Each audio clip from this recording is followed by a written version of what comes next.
আওয়ামী লীগকে বাদ দিয়ে নির্বাচনটা আমি ব্যক্তিগতভাবে পছন্দ করি না, আমিও চাই না। আমি মনে করি যে আওয়ামী লীগ এই নির্বাচনে থাকা উচিত ছিল, এটা আমি পার্সোনালি মনে করি। আমি যদি 5ই আগস্টের পর থেকে আজকে পর্যন্ত তার বক্তব্য মিলাই, তার সাথে চট করে আমি এটা মিলাইতে পারি না। মানে এত অশালীন ভাষায় 2 দিন পরে ভোট, এইটা বললে ভোট বাড়বে না কমবে এইটুক সেন্স তার নাই। অর্থনৈতিকভাবে আপনি মেরে ফেলে দিচ্ছেন। বাংলাদেশের সমস্ত টাকা ইন্ডিয়াতে পাচার হয়ে গেল, ইন্ডিয়া এখন সেই টাকা ইউজ করতেছে আমার ইলেকশনের বিরুদ্ধে। বাট জামাতের সাথে আমেরিকা আছে, তার মানে হচ্ছে এই জামাত ক্ষমতায় গেলে যেতেও পারে, এরকম একটা ব্যাপার, এরকম একটা আতঙ্ক বোধহয় ঢুকেছে। তাহলে এই সমস্ত বিষয়গুলো আসতেছে কেন? এই জন্য অনেক কিছু আসে যায়, যে এই জন্য যারা ভোটার না তারা রাস্তায় নেমেছে। রাজ্জাকি ভাই বললেন যারা রাস্তায় নেমেছে তারা কি ভোটার? এইটুক সেন্স তার নাই, বাড়বে না কমবে। 1 2 আপনি মাঠে যারা নামলো, হ্যাঁ, তারা কি জামাতের ভোটার? আদৌ জামাতের ভোটার? আমরা তো দেখছি মাঠে কারা নামছে প্রতিবাদে। হ্যাঁ, তারা কি মাত্র জামাতের ভোটার? কোশ্চিন কালো তারা ভোট দিবে না, শুধু এমনি জামাতকে অপোজ করবে। আপনি যদি জামাতের ভোটাররা মাঠে নেমে বলে আমি জামাত করতাম, আফটার দ্যাট স্টেটমেন্ট আমি জামাতকে রিজেক্ট করছি, কথার কথা বলছি আমি। যারা নামছে মাঠে ফর গডসে, তারা কেউ জামাতের ভোট দেয় না, দিবেও না, আমিও দিব না জামাতকে ভোট। আমি তো টিভিতে বলছি। তাহলে যারা বলতেছে জামাতের বিরুদ্ধে, বলুক, তার রাইটও আছে বলার, কিন্তু তারা তো ভোটার না। এটা কোনো ইম্প্যাক্ট হবে কিনা আমি জানি না। কেন আমি বলি, এর ভিতরে এমন কথাও আছে, এই সব কিন্তু ফেসবুক বেসড।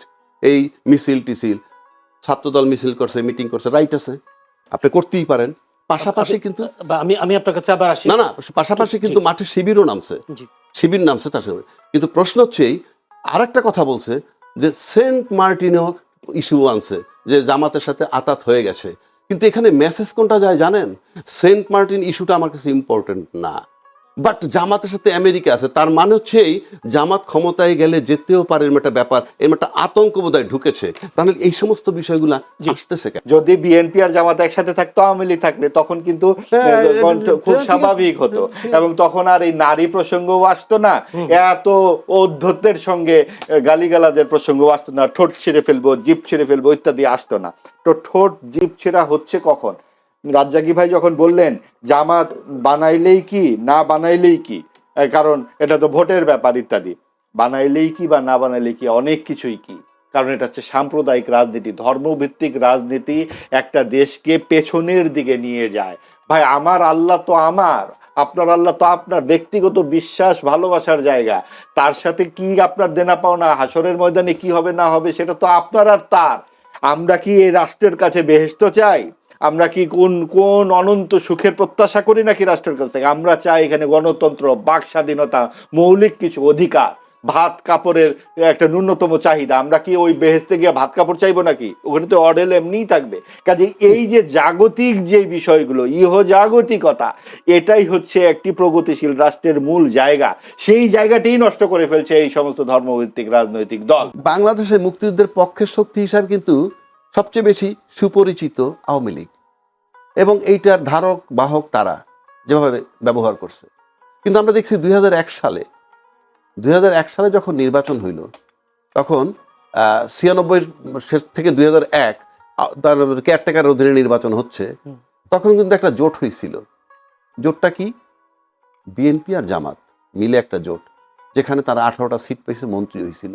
এই যে বিএনপি এবং জামাত কে? স্বাধীনতার বিপক্ষ শক্তি, রাজাকার ইত্যাদি ইত্যাদি। তার সাথে যারা জোট করলো, জোট করে পরাজিত করলো কাকে? মুক্তিযুদ্ধের পক্ষের শক্তিকে। এটা কি ইতিহাস? এটা কি? আপনি মুক্তিযুদ্ধের পক্ষের শক্তিকে তাড়িয়ে দিচ্ছি আমরা, রাজাকারের সাথে জোট গঠন করে মুক্তিযুদ্ধ, এটা একটা ন্যারেটিভ বয়ান মাত্র, আর কিচ্ছু না। ক্ষমতায় যাওয়া, তাহলে মুক্তিযুদ্ধের চেতনার শক্তি যে, তার বিরুদ্ধে যখন রাজাকারকে নিয়ে জোট করে, সেইটা এই দেশে আমরা ছিলাম না? কি কথা হইছে? কিছুই হয় নাই। তো দিস ইজ দ্য সিনারিও। আপনি খালি বললে তো হবে না, আপনি বরং, আমরা 53 বছর যাবৎ যুদ্ধের চেতনা লালন করতেছি। মুক্তিযুদ্ধের ইতিহাস কার বাপের ক্ষমতা আছে এটা বাদ দেয়। আপনি যদি সম্পূর্ণ রাষ্ট্র বিরোধী একটা লোকেরও বলেন যে ভাই তুমি মুক্তিযুদ্ধের ইতিহাসটা লেখো বাংলাদেশের, তার কি ক্ষমতা আছে 71কে বাদ দেওয়া? এটা কোন ধরনের নেগেটিভ যে আমরা মুক্তিযুদ্ধ থেকে বাদ দিয়ে দিচ্ছি? তার ধারাবাহিকতায় 24-এর আন্দোলন হয়েছে। 24-এর আন্দোলন হয়েছে। এই 24-এর আন্দোলন যেদিন হয়েছে, তখন সেদিন কি করছে? যারা ফেসিজমের বিরুদ্ধে লড়াই করছে। কি ফেসিজম? যারা দেশের ইন্টারনাল এক্সটার্নাল দুইটা সার্বভৌমত্ব নষ্ট করছে। এক্সটার্নাল সার্বভৌমত্ব কি? বিনা বিচারে হত্যা, আয়নাঘর, ক্রস ফায়ার, বিডিআর হত্যা, শাপলা চত্বরে হত্যা, এগুলো হলো আমার ইন্টারনাল সার্বভৌমত্ব। এক্সটার্নাল কি? 10 লাখ রোহিঙ্গা ঢুকছে, কেউ বাধা দিতে পারে নাই, দলমত নির্বিশেষে সরকারের সাথে সব দল একত্র হয় নাই, আরামসে ঢুকছে। আমার সার্বভৌমত্ব ছিল না। সেই সার্বভৌমত্ব যাতে টিকে থাকে সেই জন্য 24-এর আন্দোলন হয়েছে এবং তাকে তাড়াই দিছে। এবং উনি যাওয়ার পর ভাবটা এরকম, আমার মুক্তিযুদ্ধ চলে গেছে, আমার মুক্তিযুদ্ধের ইতিহাস চলে গেছে। আমি ভাই আমার মাথায় ধরে না যে আমরা সেন্সেবল লোক কি করে বলি আমার মুখ মনে হয় যে মুক্তিযুদ্ধ চলে গেছে। এই বয়ান চলবে না ভাই, এই বয়ান চলবে না, 1 নম্বর। 2 নম্বর, 71 সালের চেতনা যদি আজকে 53-55 বছর যাবত লালন করতে পারি, নিশ্চিত থাকেন আপনি এই মাত্র 1.5 বছর আগের ঘটনা জুলাই চেতনা, এটা কি মাত্র আর 15 দিন ধারণ করবে না? ওটা যদি 53 বছর ধারণ করতে পারে, 54 বছর, এটা তো 54 মাস ধারণ করলেই এনাফ। সুতরাং দেখতে হবে যে জুলাই চেতনার পক্ষে কারা, জুলাই চেতনা ধারণ করে কারা। এটা উনি, আমি, আপনি শুধু মুখে বললে হবে না, ভোটারকে ফিল করতে হবে। যেহেতু ইলেকশনের বাজার আনছেন, দৌড়ে কে আগে? এই দৌড়ে ভোটাররা যাকে বিশ্বাস করবে জুলাই চেতনা ধারণ করে, সুতরাং ভোটার এসে ভোট এবার সেদিকে যাবে। অনেকেই তাদের থেকে বের হয়ে গেছে, তারা বলছে রাজাকারের সাথে যুক্ত হওয়ার কারণে অনেকে বের হয়ে, যদি বলি নাম ধরে বলি তাসনিম যারা, এরকম ডাক্তার আরেকজন আছেন কি জন, অনেকে বের হয়ে গেছেন। তো জুলাই যোদ্ধারা তাহলে তো এই পক্ষে নেই। আপনি যখন প্রশ্ন করেন যে যারা বের হয়ে গেল কেন, এর উত্তর আমি দিতে পারবো না? আপনি বলছেন ওরা দিবে, আমি দিতে পারবো? আমি পারবো না। তারপরে আমি ধরে নিই, আমি এটা হাইপোথিসিস, যেহেতু আমি অ্যাবসলিউট টার্মে বলতে পারবো না সে কেন গেছে। এক হতে পারে, আমার কাছে যেটা মনে হয়, জুলাই চেতনা যারা ধারণ করে এই ছেলে পেলেগুলো, মানে আমি ছেলে পেলেগুলো সিম্বলিক, কিন্তু দলমত নির্বিশেষে আমরা সবাই ছিলাম, আমরা বলি, আমরা দাবি করি। কিন্তু জুলাই চেতনা অ্যাকচুয়ালি জুলাইয়ের আন্দোলনের মানে আন্দোলনটার নায়ক কারা বা কারা করছে, ক্রেডিটটা কাদের, সেটা কে বলতে পারবে জানেন? হ্যাঁ, একমাত্র শেখ হাসিনা। কারণ তাকে তাড়ানো হয়েছে, সুতরাং সে জানে যে কারা তাকে তাড়াইছে। আমি আপনি মুখে বলে বক্তব্য কোন স্পষ্ট হয়েছে, তার বক্তব্য তো নাই আমার কাছে। আপনি যেমন ভিকটিম, আপনার হাতটা কেটে ফেলছে একটা কোপ দিয়ে, 5টা আসামি দাঁড়ানো আছে, আপনাকে যদি বলা হয় 5 জনের মধ্যে আসামি আছে, জি আছে, কে দিছে? অমুকে কোপ দিছে। তো আপনি যেটা বলবেন, তো তারাইছে হাসিনাকে, শেখ হাসিনাকে, সেটা সবচেয়ে ভালো বলতে পারবে শেখ হাসিনা। যেমন চাঁদাবাজি নিয়ে কথা হচ্ছে, আমি কি বলতে পারবো যে কে চাঁদাবাজি করে? আপনি চাঁদাবাজি করেন না, মাহবাই করে না, কে করে আমি বলতে পারবো? যে ভুক্তভোগীর সাথে জানেন, কিন্তু যে চাঁদা দেন একমাত্র সে জানেন। সুতরাং আপনি যে চাঁদাবাজি করে, যে দেয় চাঁদা সে জানে। আপনি নিশ্চিত থাকেন বাংলাদেশে 70-80 লক্ষ স্পট থেকে চাঁদা তোলা হয় এবং তাতে অন্তত 1-1.5 কোটি লোক ইনভলভ আছে ওই জায়গাগুলায়। এই 1-1.5 কোটি লোকের কাছ থেকে যারা চাঁদা নেয়, হ্যাঁ, তারা ভোট দিবে না। যারা চাঁদাবাজ তাদেরকে বল, চাঁদাবাজকে আমার জানার দরকার নাই, কিন্তু ওরা জানে চাঁদাবাজ কারা। একইভাবে জুলাই চেতনা ধারণ করে কারা, সেটা ভোটাররা বিবেচনায় নিবে, আমি আপনি না। ভোটাররা যাকে বিশ্বাস করবে জুলাই চেতনার পক্ষে, ভোট সেদিকে যাবে এবং সেদিকে যায়। যদি যাইতে থাকে কনস্ট্যান্ট, এবং এটা যদি মনে হয় যে কেউ বুঝতে পারে, তাহলে জুলাই চেতনার ভোট যার পক্ষে যাবে সে যখন বুঝবে আমি বিজয়ী হচ্ছি, আর যে বুঝবে তার পক্ষে যাচ্ছে না, সে হারতেছে, সেটা নিয়ে যদি কেউ লড়াই করতে চায়, মারামারি কাটাকাটি, সেটা সোশ্যাল স্মার্ট কার্ড এই বিষয়টাও আসছে জনগণের কাছে, ভোটের কাছে। এই যে প্রতিশ্রুতিগুলো কতটা বাস্তবায়নযোগ্য করতে পারবে বলে মনে হয় যে নতুন বাংলাদেশে 24 পরবর্তী? দেখেন, প্রতিশ্রুতি খুব ভালো জিনিস, মানুষকে লোভ দেখানো হয় আর কি।